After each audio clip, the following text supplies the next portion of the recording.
So hi, everyone. I'm Alexis Hotwell. This is Rebecca Shines.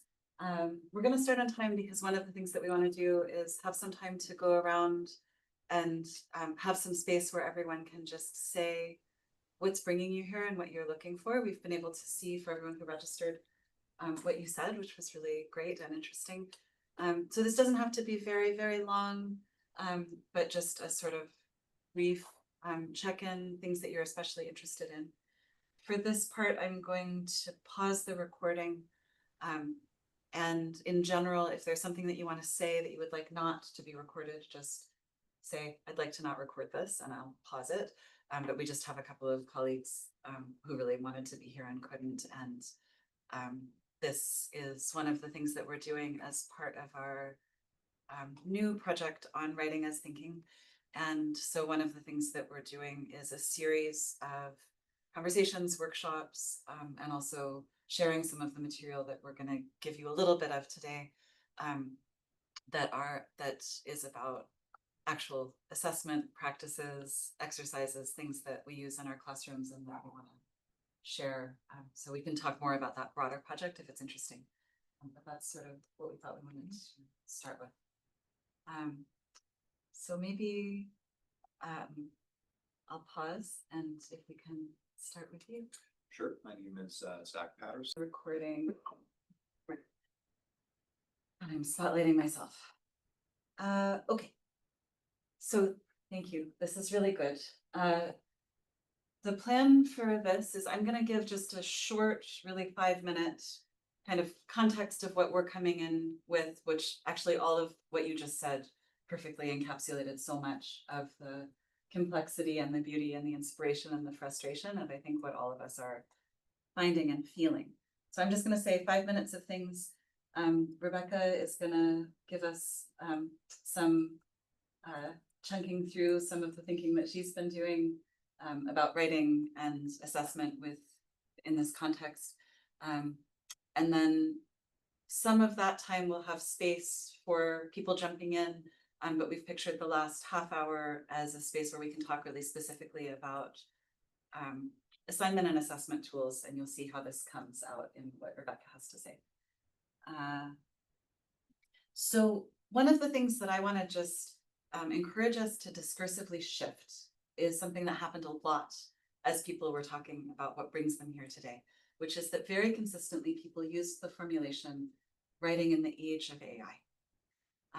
And so one of the things for us to think with is what happens to us discursively as teachers and what happens to us ideologically as people who are positioned in a political space when we concede what the age is that we're in. So it's important for us to notice that AI is a form of automation that names a wide array of technical tools, right, that are large language model trained chatbots. And so the reason that we actually retitled this, because I think it's our habit. So TLS has often a frame of teaching in the age of AI. And we said, Georgina, we have to rechange this, and it needs to be called in the context. And so the difference between teaching in the context of and teaching in the age of is that teaching in the context of, just as we want our students to do, means that we understand the rhetorical, technical, social, political context we're in. But that context does not determine our being, right, or our age. It's a thing that we're doing deliberately and we can do with different practices and different kinds of care.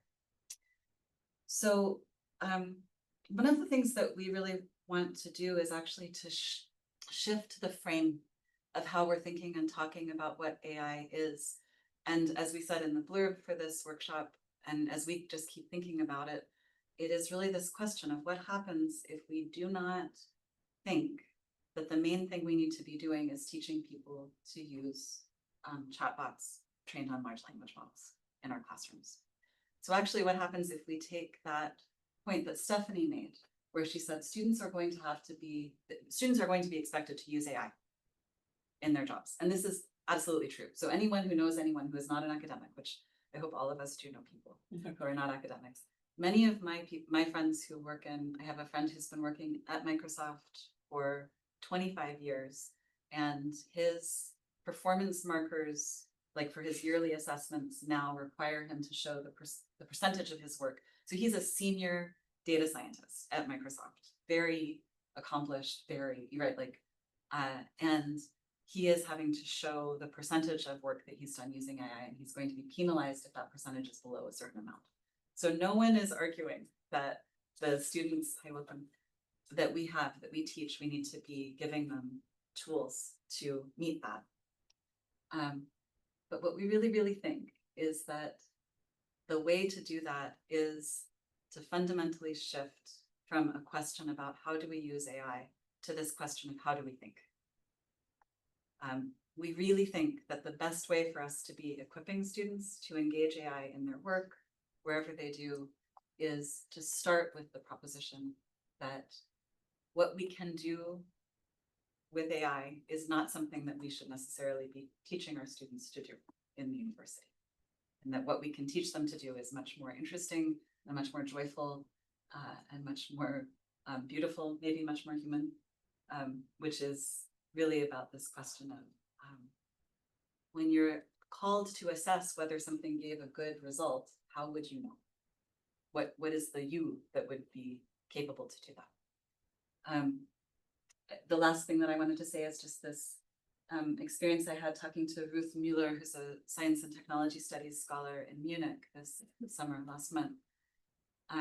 And she was talking about a research project she's doing about people experiencing rare diseases, rare illnesses. And she said, what you discover is that doctors in general get to a point in their diagnostic criteria where when they haven't been able to figure out what's happening and the diagnostic criteria has not, pathed them to an answer, what's left is who they are. Like what's left is what kind of person they are actually. What kind of curiosities do they have? What kind of competencies do they have? And that when you meet them there, some of the time they just fall apart and some of the time people rise to it. And I think I loved this because I think there is this feeling that actually what's left is who we are. And that's something we actually are continuously altering, changing, building, growing. And that's one of our main tasks as educators, is to help people figure out how to do that. So in the context of AI. All right. So I have been working on a paper that is really trying to think about what exactly does it mean for universities, for chatbots to exist, right? And I come from sort of, what are sometimes called like the social or the interpretive field, right? I work in cultural studies, in sociology, in places where it matters a lot. Who's writing, into what context are they writing, thinking about the essay and the sort of threat of chatbots. So the essay has been like top of mind, and it's dominated a lot of the sort of public discourse about what effect chatbots would have on education, right? Immediately upon chatbot or ChatGPT's release, there are all these slew of essays about, or slew of, newspaper articles about the death of the college essay. And I've been thinking partly about, well, what is the nature of the threat of AI or of chatbots to the university, a threat to the college essay, the death of the college essay? Is that all it entails, right? Does it have any implications for other fields where essay writing is not actually central, or to, STEM fields where thinking about sort of facticity, and I am not from a STEM field, so I'm really happy to have people from STEM fields here to help me learn about this too, and sort of to sharpen my thinking about the implications for STEM fields. But I've been really thinking that we need to have a better account of actually what this means than to simply say, this is about the death of the college essay, right? What this means, and this has been in the context of, like many years of saying like humanities education is dying, right? Like the college essay is dying because, why are we teaching literature anyway, right? My instinct, which is to say, no, that's not what this is about. This is about something much bigger. This is about something about the purpose of education. And we all need to be able to articulate what that means in whatever field we're in. And that has to do with not our expertise vis-a-vis chatbots, but our expertise as participants, contributors to epistemic communities, and people whose job it is to bring others into competent participation in those epistemic communities. And that can take a wide variety of forms, but that is, I think, at a sort of like very broad level, what we're doing. So the question is, how do we do that, right? What role, and this is sort of my question to myself, is like, what role does teaching writing itself in doing that work of bringing people into competent participation in these sort of epistemic communities? So one of the things that I should say, like, I don't know, I taught a course a couple years ago, kind of like not at all about chatbots. It was about automation. I'm also cross-appointed with the Department of the Programming, Work and Labor Studies. So I taught a course that was about things like the effect of like automation on truck drivers, right? So I'm really interested in automation as just one thing, and the way that automation is a category that includes all kinds of like it's very complex actually.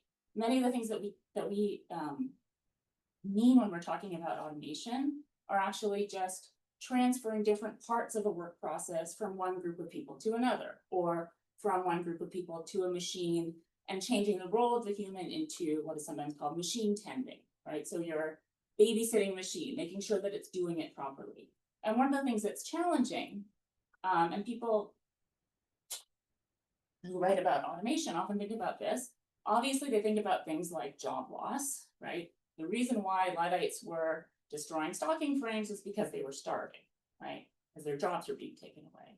But also they talk about things like, and this is relevant to the truck drivers, it's hard actually it's hard cognitively, it's hard attention from your attention perspective to babysit machines, right? People, even when the stakes are high, like truck driving, people have a really hard time doing that kind of work, right? And so one of the challenges for thinking about automation is to be able to really discreetly say, like, what are the tasks that are being done, who's doing the task, or what is doing the task, and what other tasks sort of come into view as a result of allocating this task to a machine, right?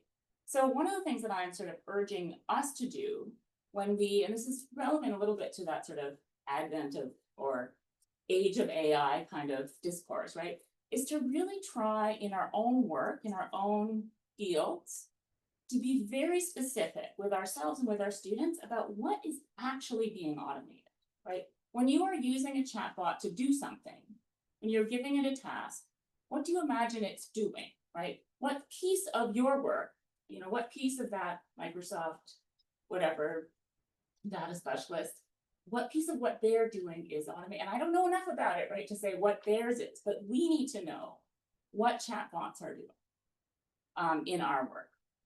And that is partly like this principle of, if the chatbot can in fact do it, we shouldn't be doing it, right? Then we should but we need to be able to cultivate the kinds of capacities that we still need, right? And the question is, what role will chatbots have in allowing us to cultivate those capacities, if any? Okay. So one of the things that I think is very specific about the relationship between automation and writing, or between chatbots, I should say, and writing, is that there is we are inclined to a kind of confusion about what LLMs automate. It is, and probably I see a few of you nodding already, I think you know what I'm going to say, it is extremely easy for us to anthropomorphize chatbots. Does anyone have any sort of impulse as to why that is the case? Why do we find it so easy to anthropomorphize chatbots? Yeah. I mean, we like to anthropomorphize a lot of things because we inherently seek out connection with other humans or human-like things.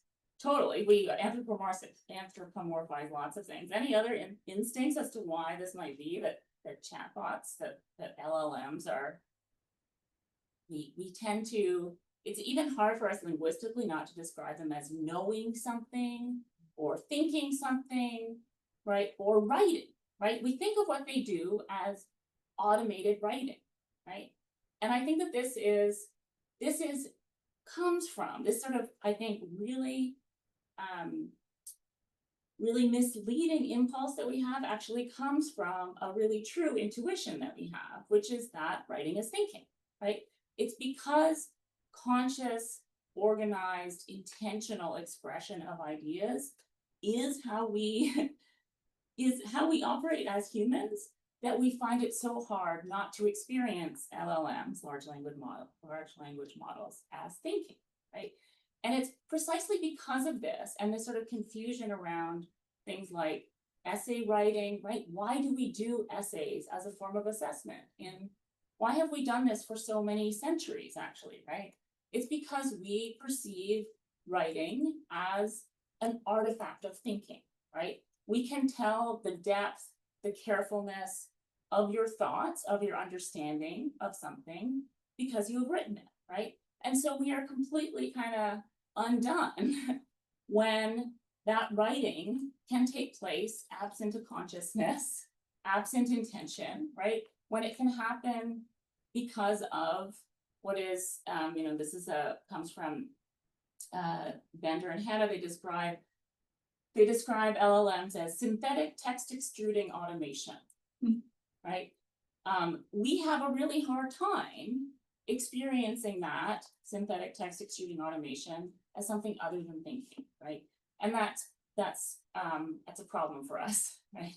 That's sort of, I think, like sort of foundational to the problem I think we have to tackle as educators is recognizing that relationship between writing and thinking, and recognizing this sort of misapplication of it to LLMs. Okay.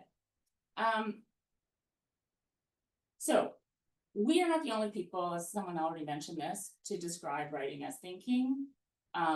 There's a book actually by John Warner that is called Writing as Thinking. And one of the things that he says, and I agree with him, is that he says, because writing is thinking, only humans write, right? So far, right? We haven't achieved, whatever the next level of like AI that would actually involve something besides automated text extruding, synthetic text extruding automation. Only humans write. And he doesn't say writing is an artifact of thinking. He says writing is thinking, right? So then the question is, how do we get students to do this thing, right? If we are going to say that thinking has not been made obsolete by even the importance of AI tools in workplaces or in our own daily lives, right? How do we teach the, what is sometimes called the knowledge how, which is often parasitic on knowledge. Knowledge that is often parasitic on knowledge how, right? Being able to do something like fact check the outputs of an LLM assumes that somehow you've acquired the knowledge to do that fact checking.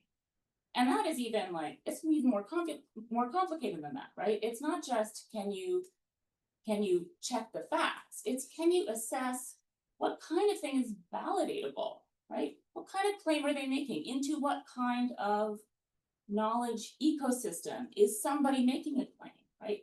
What kind of claim, what are the rules of validation of that claim, right? Those are all epistemic skills, right? Essentially of knowing how a knowledge system works, right? And that, I think, is what all of us are actually engaged in teaching our students in our various fields, right? So imagining that somehow the problem of students using LLMs is that we need to teach them how to, like that the problem that LLMs have is that they're sometimes inaccurate, right? That they hallucinate things, and that what we need to do in imagining students or future workers as becoming sort of effective babysitters of those machines is to become good fact checkers of those machines. Well, how do we cultivate the competencies that we need people to have to understand, to be able to do that, right? So I think this kind of misses the point. This misses the problem.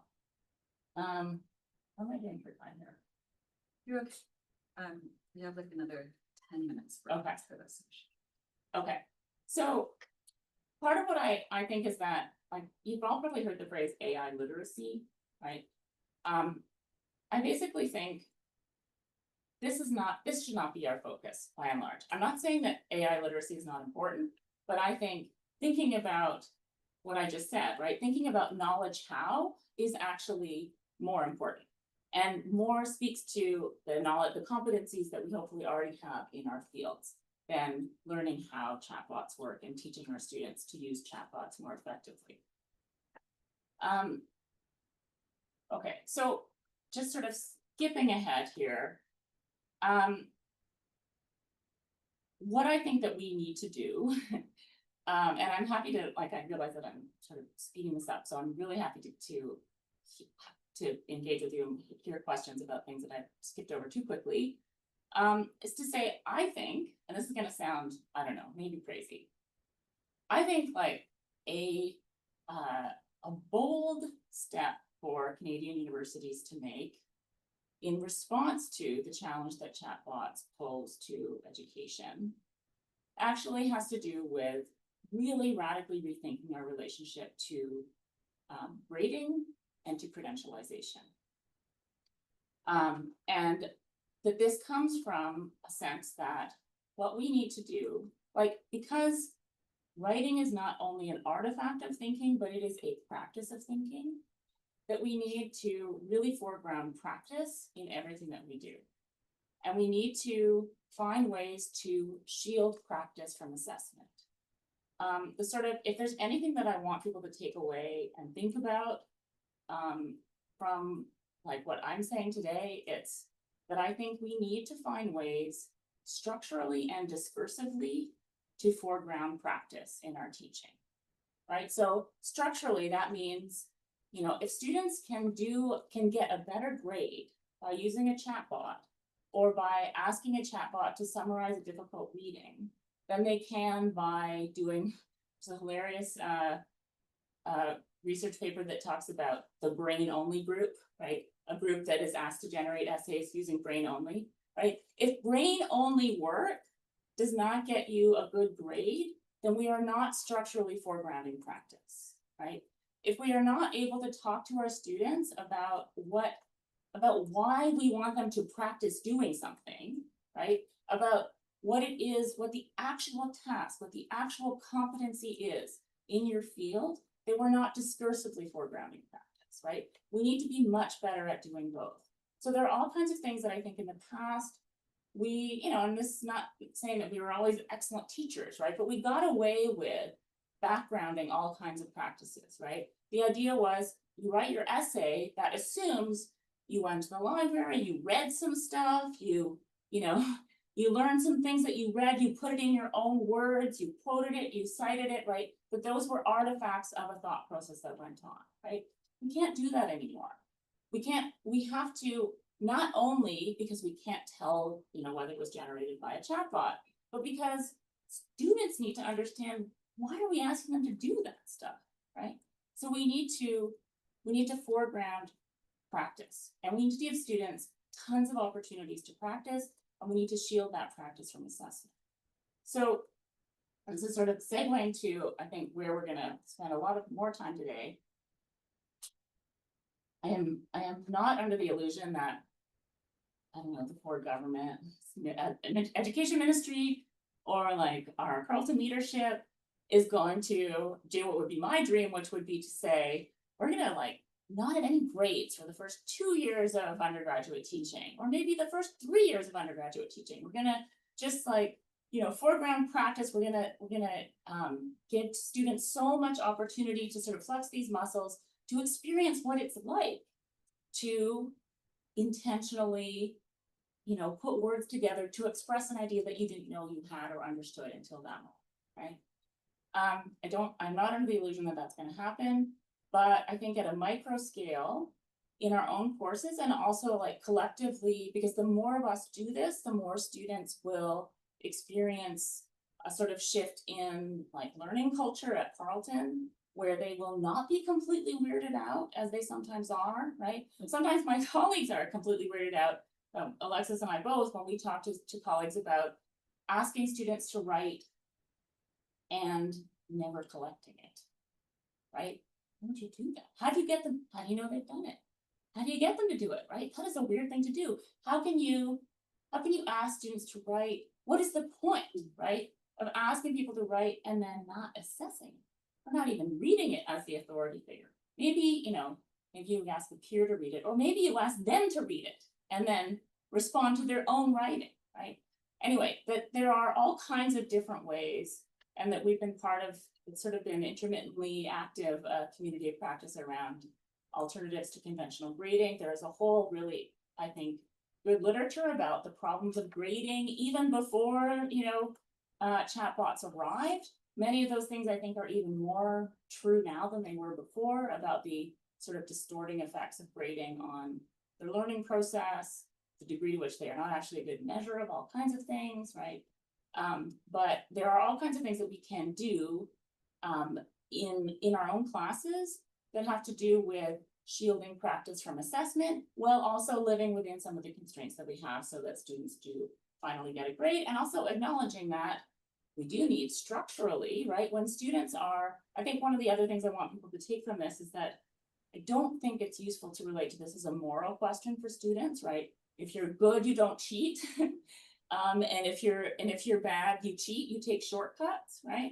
No, we need to, this is not a moral question, right? This is, how do we communicate the value of what we're doing, right? And demonstrate that if you skip the opportunity to practice, you won't flex that muscle and it won't get bigger, right? And we need to find ways to do that as much as we can in our own classes. So I think maybe I'll stop there and think back to you. Well, let's take a little, so we have 45 minutes now, and our plan was to have space for reflections, responses to what Rebecca just said, and then really to be talking about assignments, practices, exercises that we use. Does anyone want to say anything right now about all of that? Azar, yes, go ahead, Azar. Thank you so much for these thoughts. I really enjoyed thinking through things with you, and it's a lot of it is in line with my own thinking. I guess I do want to hear more about this, what you mean by shielding from assessment.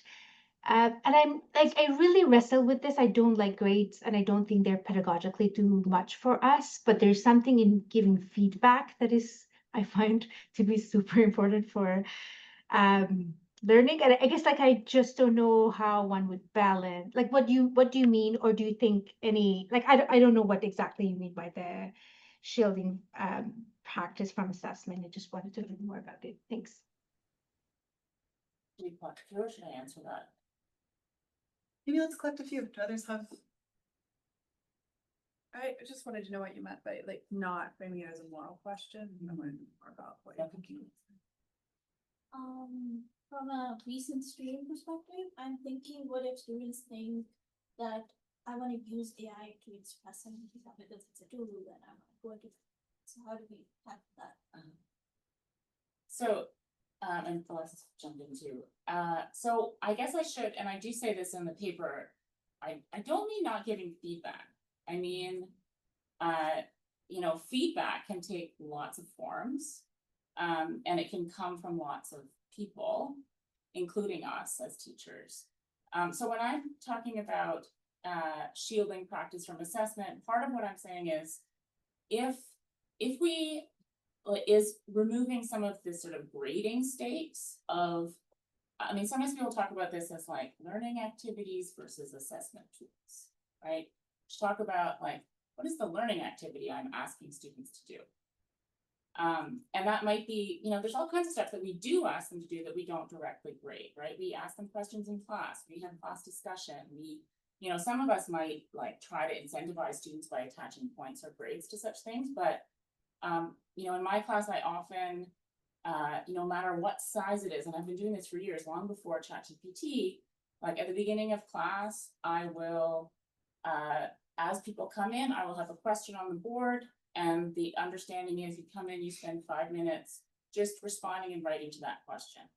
I may or may not ask people what they, and it could be anything, right? It could be like, what do you think is going to be on the exam, right? Or it could be, so-and-so that we just read says this, what do you think he means? And sure, you could use ChatGPT to answer my question if you wanted to. But I may or may not say like, okay, let's talk about what you wrote, right? Or it might just be like, that just, you know, sometimes I tell students I'm doing this just to like, get your head in the game, right? Come in, like, leave behind where you were, just start thinking about what we're doing here, right? So I mean, having many more things like that, that we also tell students why we're doing it, right? And then also, ultimately, when we do have an assessment, it's clearly connected to the skills that you have been practicing, right? So it wouldn't make sense to say, like, I'm gonna ask you to do all this stuff and practice it, but then when you get to an assessment, it's gonna be totally different, and it's not gonna be obviously related to something that I've given you, you know, 12 iterations of, right? It should be something, I've now done this a bunch of times, it's familiar. I've gotten a sense of like what it means to do this well. And one way to think about this shielding practice from assessment is when you do work on the history of grading and metricization, one of the things that's really fascinating is to discover that there was resistance to grading, not coming after grading started, but at the same moment that grading was starting in the North American context. So the way that we came up with grading and this like ABC was from, you know, egg grading, like this is and meat. And it was really about institutions being able to transfer people between them. So it was about how do you tell and can you move someone in professionalizing them? Can you be sure that the thing that they got in this training they got here? So we always know this about grading, that it's supposed to be a proxy for skills. But it's useful for us just to think about grading as the point of alienation, right? It's like the thing that turns the hour of your work into the amount you got paid for that hour, right? We know that the hour of your work was not actually equivalent, right? Like nothing is fungible actually. But it's about like, how do we transfer? So grading really, and this is important for us to be pragmatic and realistic about, because if we don't give grades, right, and students don't get degrees, we don't exist as an institution.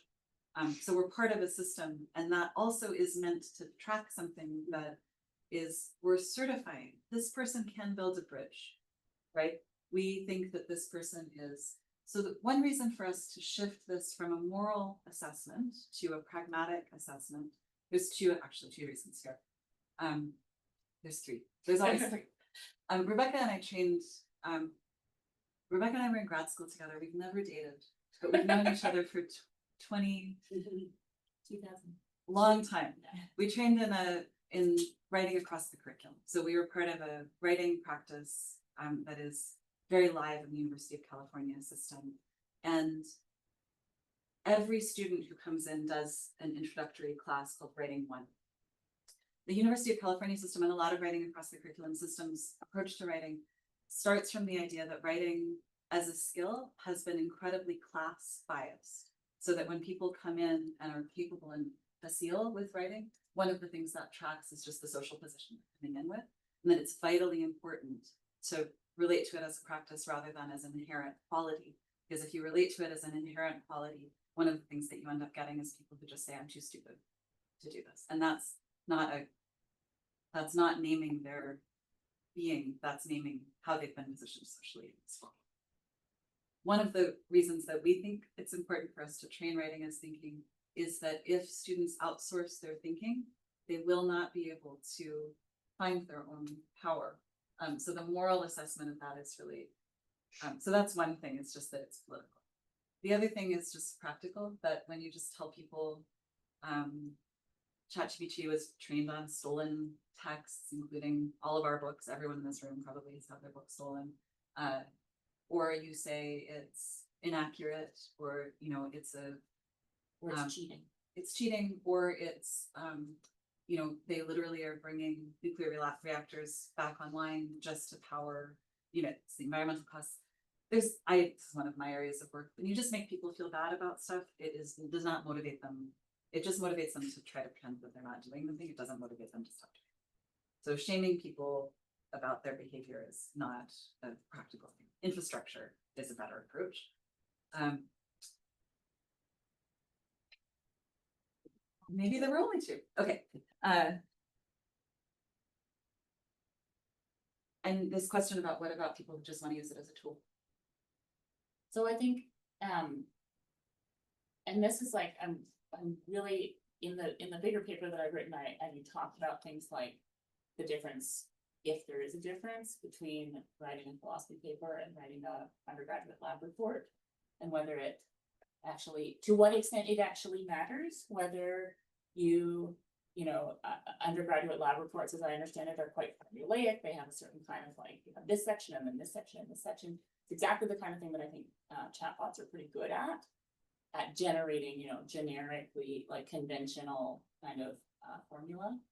And I think it's very easy for us to say like, well, if you're working in philosophy or in law or something, right?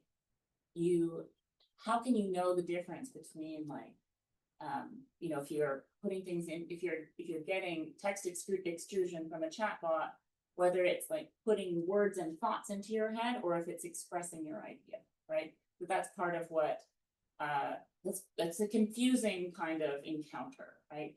And I actually think there's a similar kind of confused encounter involved in generating even a generic, sort of conventional generic kind of thing like an undergraduate lab report. So I don't know if that answers your question, but I think like I would distinguish between, and this sort of goes to that, like use chatbots for like if there are things like I am thrilled that I can enter things into a computer and say, please convert this from like Chicago style to APA style, right? And let them think about how much time I spent on my dissertation, like fixing my footnotes, right? I am pleased to let a computer do that for me. The question of whether you are like making a distinction between letting something sort of guide your thinking or whether you are using it as a tool. I think this is why we need to be better at saying like, what is the actual task that we're doing, right? I don't know if that makes sense or else, yeah. I just have a comment that links to that, this idea, because when you were talking about the truck driver, the idea that if AI can do it, then it should be doing it. But what about the joy of doing a thing, right? Like, Totally. if I'm preparing like a gap filling exercise or something like that, as a teacher, I love doing that. It's just fun. But if I put in the right prompt, ChatGPT like rocks it, and I tell it what to do, and like the results are exactly what I want, and I'm just like deflated, right, around this thing. So my question is that, but also like, what is the future we're preparing people for? What is it to be meaningfully occupied in the future, this future that we're in? And I think that's a question that, yeah, we Better. Yeah, I mean, I think we should also look at our own practice as teachers and ask like, okay, so what part of what ChatGPT can do in creating a gap filling exercise, that what can it do and what can't it do? And it cannot have the joy of making it, it's yourself. So it's fine to just be like, so when we say this, it's partially like in our assessment, right? If what we're saying is what are we assessing? And I teach writing, I teach academic craft writing classes, especially for grad students. And one of the things that I also think a lot about and talk a lot about and really is really, what is the difference between a process and a product-based orientation toward our own writing practice? So part of the thing that I think academics need to confront in our own reaction to large language models is the way that for many people who teach at the university level, many of us have never been taught to teach writing. Many of us have not actually even thought about writing in any systematized way. And so what we end up having is just the unmetabolized trauma that we inherited from our supervisors and the weird little advices that someone gave them that kind of worked for them. And then they're like, well, this is how you write a dissertation. But actually what you discover when you teach writing for more than 25 years, I used to have lots of things where I was like, this is how you do writing. This is how I teach these writing without suffering workshops, academic writing without suffering workshops. And I used to have a whole list of like, this is how you teach, this is how you write without suffering. But it turns out that's just how I write without suffering. And when you talk to enough people and you teach enough Sometimes you people, suffer. and I often suffer, because writing is always painful, but it doesn't have to be. So, then you discover, oh no, what we actually need to do ourselves as writers and as teachers of writing is give people enough spaces where they can figure out what actually works for them. Because that's how they're, so we need to reform ourselves as teachers of writing in order to meet the context we're in. Because so far, as Rebecca was saying, we had a lot of things that we thought we could just black box around what writing was doing. And this means that we have to become better teachers.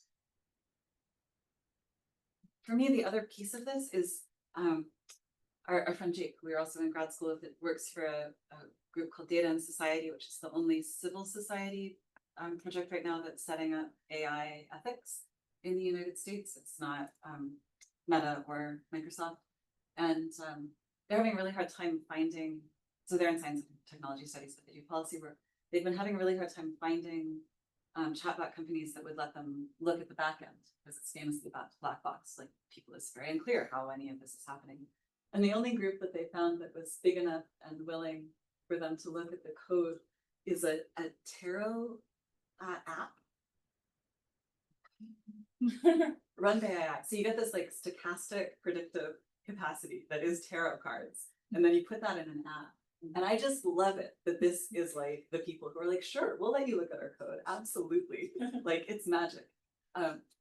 So I have great hopes for that. Yes.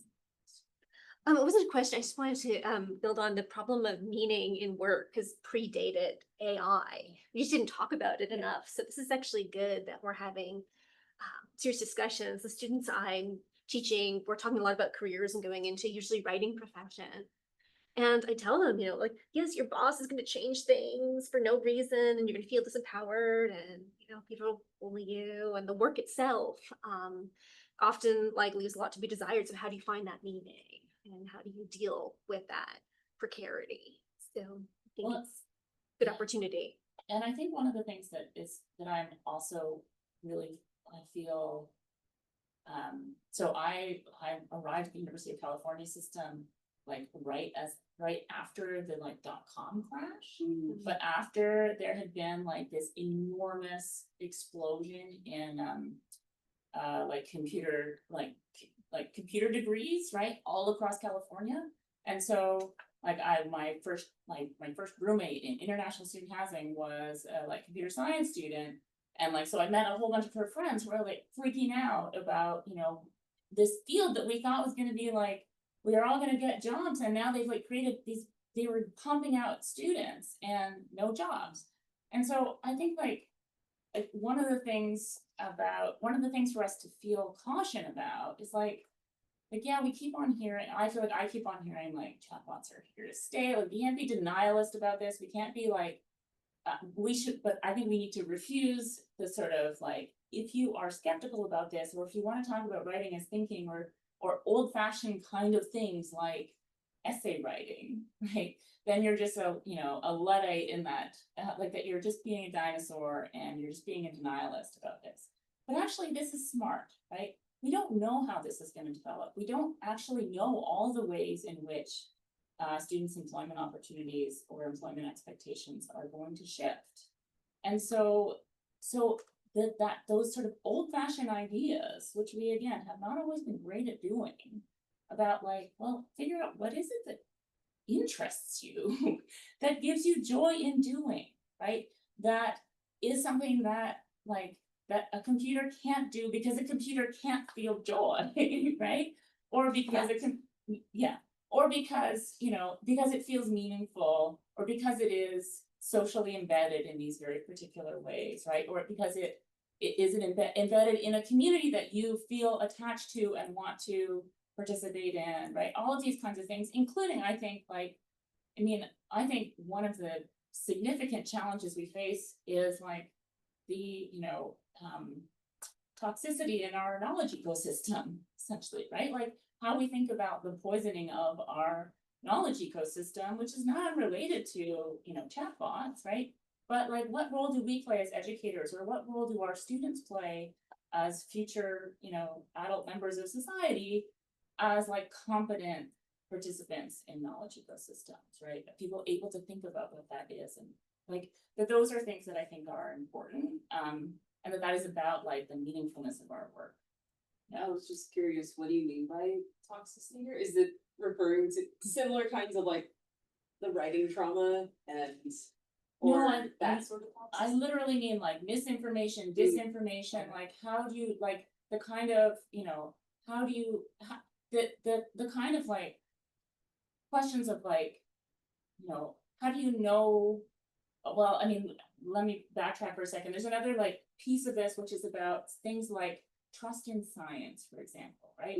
How is trust in science established? How is trust among scientists established? Well, there's like a whole infrastructure for it, right?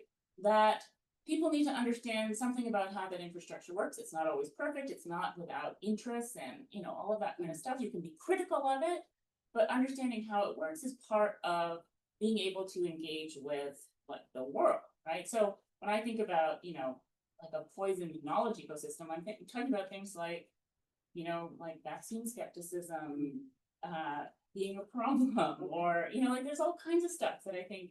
Yeah, which then I do think I would interpret like, bad teaching, as part of that ecosystem, or bad teaching or bad experiences from Sure. teaching. Sure, yeah. But we can also say there's two parts. One is the difficulty that large language models are finding right now of not having enough text that has not been generated by large language models is real, right? So that like the human labor of cleaning data sets and making meaningful data inputs, this is one of the reasons that they're going in and scraping the entire LibGen archive, right? Like it's that is a technical problem that is happening. There's also an epistemic problem. There's a really beautiful article by Vanessa Wills about Joe Rogan. Does everyone know the most famous podcaster? Joe Rogan's epistemic orientation to just be like, let's explore every option, right? Which is also a sort of a posture.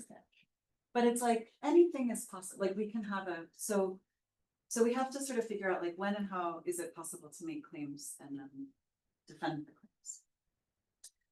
So what we thought we would do in the last half hour is just talk some sort of practical examples of syllabus design, assessment design, and posture. Does that, and like classroom practices, would that be useful at this point? Okay, so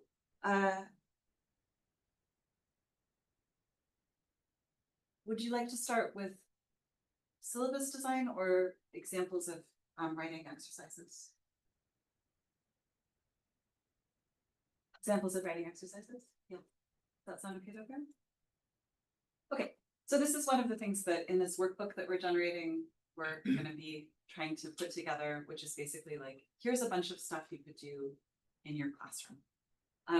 So I think of these as writing play exercises that give people some of that experience of doing a thing and then seeing what it felt like to begin to have their own sort of proprioception. What is their epistemic space? What are they doing? Okay, well, I was just checking them. Yeah. So one of the things that I think we can do in this is think about writing exercises for generating text versus writing exercises for editing text. And this roughly breaks into the space that we also want to be training ourselves and training our students in about being able to identify the part of themselves that is the creator and the part of themselves that is the editor. And to notice this, and this is in the same mode of asking, what are we automating when we automate something? So having that creator-editor distinction is useful because students can really come to learn and come to understand that both aspects of themselves are really important for their writing process. So often their creator self has been really shrunk down under a version of themselves that tries to be really perfect, to get a good grade, to do things correctly. And they have some kind of like actual voice. Sometimes you can get them to say who it is, the person that they hear in their head when they stop feeling able to write something, when they worry that they're gonna fuck up. So a classic creator exercise that is really nice, and it's classic for a reason, comes from Peter Elbow, who is formalized by Peter Elbow, who wrote a book that was important in some of the writing tendencies called Writing Without Teachers. And this is free writing. So has everyone heard of free writing? So free writing is very simple. I have a lot of these written up, and I can also send these to you, but it's basically a space in which they are doing writing for a fixed amount of time without reading what they've written or doing any editing. So this is a really nice thing to do. Sometimes I do this every class. We have 5 minutes of free writing to start. Often I invite them to try doing it by hand. They mostly do it write on the computer. If they often write by hand, I'll sometimes have them free write using their wrong hand. So free writing is, in its simplest form, just write continuously without stopping for this fixed amount of time. If they're writing on a computer, the way that you do this is you get the word processing program open and their cursor in it, and then they put something in front of the screen so they cannot see what they're writing. So that's the most basic form of free writing. And it's important that it's something that you're not gonna read. You can do iterative work with free writing. So you can start with free writing just like you start saying a word over and over again, today, and then something else happens. Inevitably, you write something else after you write the word today. Anyone who's done this has had this experience. But you can also do directed free writing, where you have them start with a particular phrase or a particular concept that you're working with, right? So you can say, good engineering means, good engineering means, good engineering means, and they start writing something else. You have them take away the piece of paper or reread their assignment. And really, when you do that, you ask them, read what you just wrote with an attitude of kindness and softness toward yourself. Underline any word you particularly liked. Is there a phrase that was good? So when grad students are stuck in their thesis writing, I'll often have them tell me the title of their thesis and then start a free write with the title of their thesis, which generally also produces good directed work, actually. So free writing is something that you can use to prime people in their writing. It's also a grounding exercise that you can use at the beginning of class. You can have people do a session of free writing if there's been a particularly hot interchange, difficult time in the classroom. People can do some free writing and it brings them back into their body and back into the space. So this is one very simple exercise. Any questions about it? I actually want you to just try it in your classes. I want to try it for my own writing. You should also try it for your own writing. So this is an example of creating. Do you want another creating example or would you like an editing example? Okay, so editing example. I'll give you 2 of these actually. I'll start with. It's so fun to talk about. Okay, so editing example. One thing you can do is take a sentence from something that you're reading for that day's work, and make it a reasonably beautiful and complicated sentence. And then have students duplicate the grammar of the sentence in their own topic. So if the sentence was,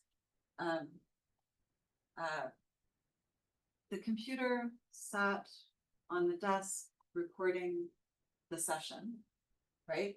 You would have the phone rested on the table, right? So just different, biding its time, right? So do you see how that's exactly the same structure of sentence, but it's a little bit more ominous.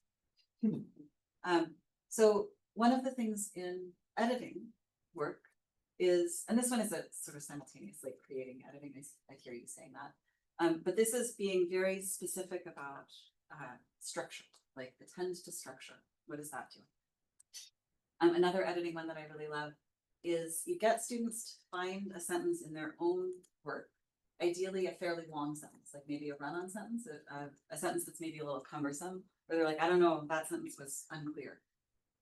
This exercise is called 100 words, 3 sentences. And they have to make that one sentence into 3 sentences, totaling 100 words. It has to be exactly 100 words. And then I really recommend that you make them have the second sentence in those 3 sentences be 8 words long. And then they'll say, can I have 105 words? And you say, no. And they'll say, can I have it be 7 words long the second time? Say, no. Yes, these are some things that you do these in classes, and literally they take 5 to 10 minutes, right? They're very interesting. They're very hard. Then you give space. Does anyone want to share their three sentences? Does anyone want to share their 7-word middle sentence? What was the word that you noticed in your free writing? And people do, they like pop up. It's very cute. It's very live. It's very interesting how it happens in classrooms. I'll throw in some other ones, which may sound like, here's one that I think you can make a case for. Like you can make an easy, I'm not undermine, like these are great and I do these too. But here are ones where you can say, this absolutely helps you in this discipline that we are operating in. Mine are a little bit This one, you have a prompt of some kind. It could be like a concept, it could be a passage from a text, it could be, something that is in your course material that you want to think about. And you have to do this on paper. It could be a question, right? Where you have everybody and you time it, and you're not signed, you don't know who's writing on what pieces of paper. You respond for, 3 minutes, 5 minutes, then you pass your thing on. As soon as you're done, you pass it to somebody else.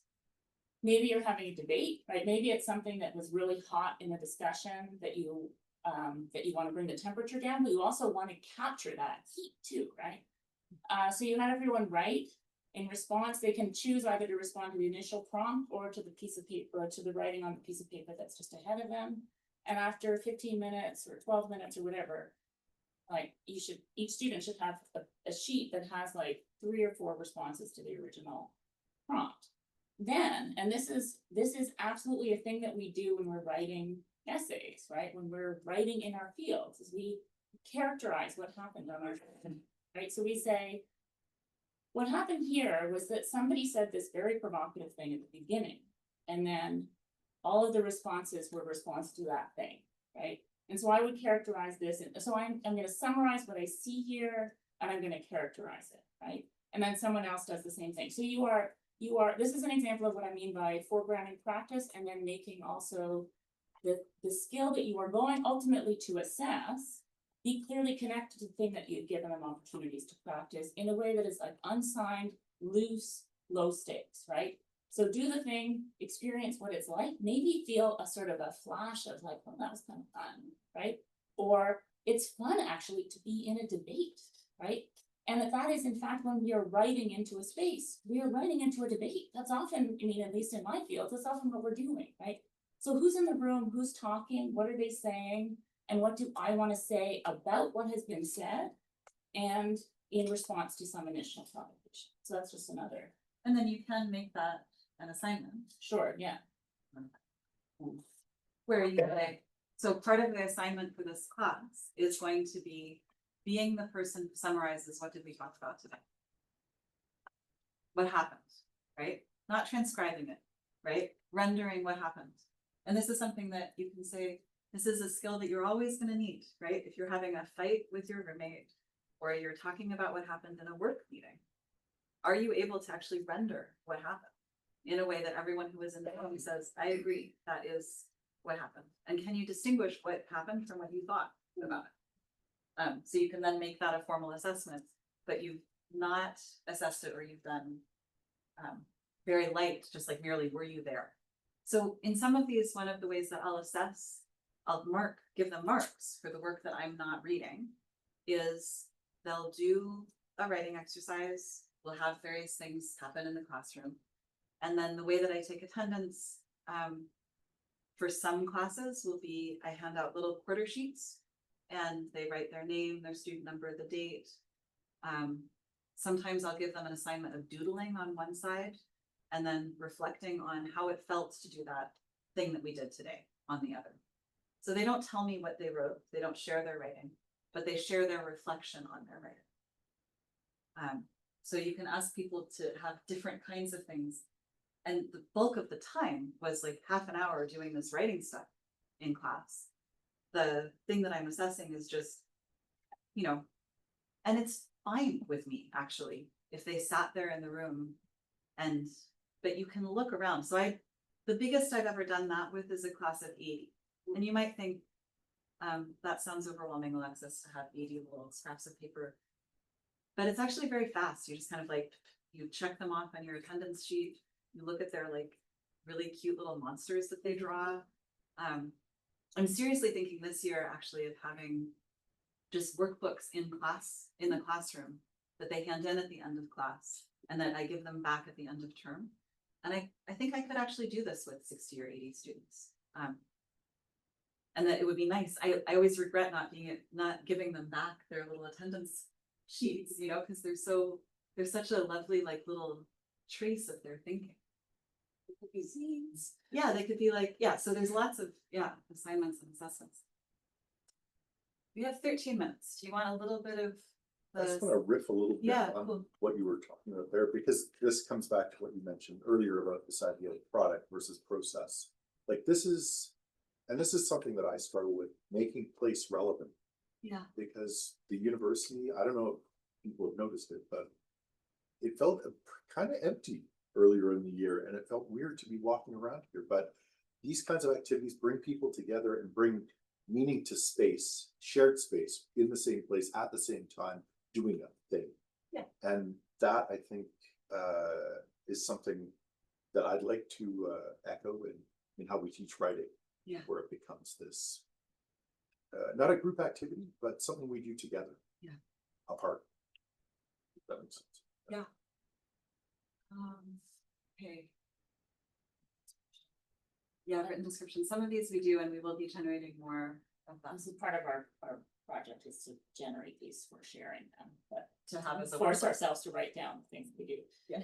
But I do have I have a lot of them on my website of things that I've done that I can share with you. Another thing I just wanted to say in terms of like a broad strategy, which I think can be adapted to lots of different contexts, is portfolios. So generating, and then also meta writing, right? A lot of this is like writing about your writing. So I've done, I've done stuff where, I'll ask students to do lots of in-process writing that is partly about, finding what is interesting to you in the course that you want to write an essay about, like finding what is interesting about your responses, like making the in-class writing that's very loose turn into what are the most interesting ideas that you generated that feel most energetic that will turn into your essay. But then also to be able to say, I'm going to give you feedback on all this stuff. And then at the end of the semester, you can decide which of these things you want to work to develop more, right? And that will be the thing that gets assessed for your grade. So you are, again, demonstrating sort of structurally and discursively that the doing of all of these things is what feeds into you having something that you're interested in at the end of the semester. And yes, ultimately there has to be something that will be assessed because those affects the work with them. But if you start thinking about it in terms of portfolios that the students also then describe what they produce, right? They tend to be much more attached to what they've done, for one thing. It's not sort of a one-off. And also it's a skill, right? It's a skill to talk about what you've done. Building off that, I guess I'll share something that I did this past semester when I taught the class, which it was basically like how to do research in my field. And as someone who was very much like, I'm trying to pick up how to write out of trauma, no one ever taught me how to do it. When you ask me to teach students, right, how to write, I'm like, I don't know if I'm the right person to be doing this. So it was more me sharing my survival tips that I learned. I was really conscious of the whole AI in their writing stuff. And I'm like, I'm not gonna police you guys. Please just write me AI disclosure statements, like telling me how, like if you use AI, what tools did you use and why? And as you were talking about that, I'm realizing that if I were to do it again, I think I would lead into that was a really good way to make them reflect on how they were producing text. Yeah. That's, you know, there's lots of ways to think about like how and when people want to give students. So for me, one of the things that I've started doing, and I want to say one thing about this menu of options approach that I use in my classes. I have also started saying that writing a final paper is like a privilege to be won, not an assumed thing that everyone gets to do. Because one of the things that I don't want to read is stuff written by AI. I'm not interested. It's a waste of my one wild and precious human life. So I have about 175 points available in my class, and I group them into basic things. I talk about this as like a poke bowl or a Subway sandwich. So there's basic things, which are like showing up to class, you know, really just basic things. But actually, there's a lot of different ways to get those points because I design my classes so that I don't have to police people's family situations, disabilities, what's happening. So I don't require attendance, but it's one of the ways that people can get points. I really don't have timed tests in classrooms if I want people to be able to be in the room together, because I don't want the students who need extra time to have to leave and go to a different place to do a timed test. So I do a lot of infrastructure things around basically being a disability studies scholar that I'm also happy to talk more about. And this, I can share, Sylvia, I have a little blog post called The Menu of Options Approach where I put this out, and various other faculty at Carleton do this too. But you have like sort of the basics, and then you have a cluster of things that in the way that I talk about it and you talk about this too, I think this way in your Sylvia, I took this from you, is like content engagement, right? So in these, I do things like quotes that struck me assignments, where literally they just take out a quote that struck them from the reading, and they write down what struck them about it. And then these are things that then I use in class for various kinds of writing prompts and activities, where the thing that they're bringing in, I'll break them into groups with their quotes. Sometimes I print them out. So there'll be different things. And then I've started having exams, which I never did before in my entire life. So I've done exams now for the first time that are written, but I make them come out of the kinds of activities that we've done in class many, many times. And so it's possible for students in my classes to do an entire class where almost all of those things are pass, no pass graded. And only the final paper and the exam are conventional grades. And they can get a B+ in the class with only pass, no pass participation work. They can get an A in the class doing the final exam. They cannot get an A+ in the class unless they write a paper, and they cannot write a paper unless they've written a proposal, met with me, written a draft, responded to the draft. So I make the stakes and the standards for writing the paper pretty high, but I make them do an enormous quantity of very low stakes writing. So my students write way more. My students who are getting their writing assessed pass, no pass, write so much more than my students used to when I did formal, like 2 or 3 formal papers, just in terms of pages. And their thinking is so much more beautiful and fluid. I cannot tell you. It's always been this way. It's been this way before Chatbots started. And it feels cheesy sometimes to look like in the exam, I have a place where I say, do you want to tell me anything as you come to the end of this exam? And I have like this a number of times, especially this last year, somehow students who like the thing they wanted to tell me at the end of their exam was how much they liked the writing exercises we did in class and how they felt like they knew something about themselves because of the writing they did that they hadn't known before. And I felt like, where am I supposed to be like paying you for confirming all of my advice well stuff. But it's just basically to say, we can design our syllabi in ways that are much kinder to everyone.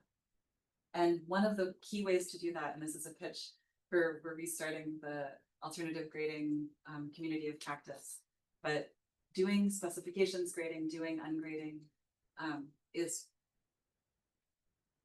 I just can't tell you how much better you feel as a teacher when the thing that you're assessing is not the difference between a C+ and a B- and defending that assessment from your students, but whether you're just saying you met the criteria, you didn't meet the criteria.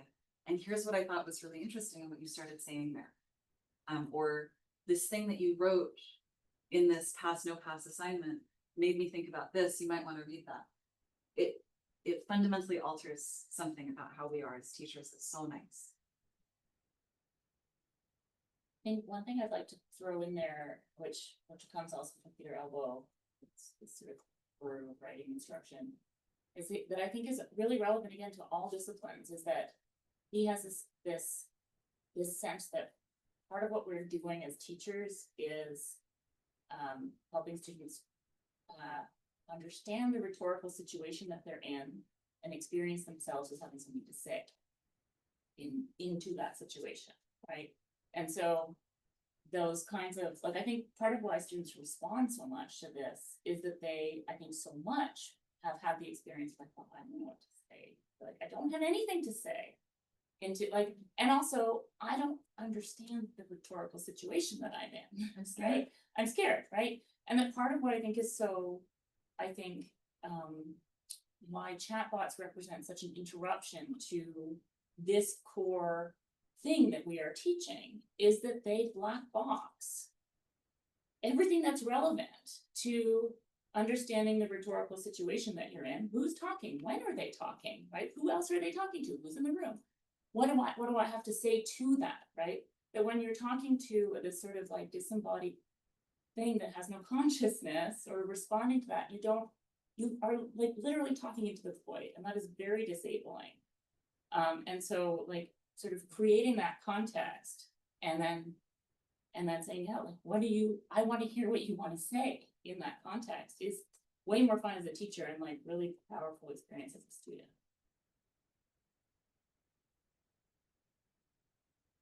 That's what we wanted to do today.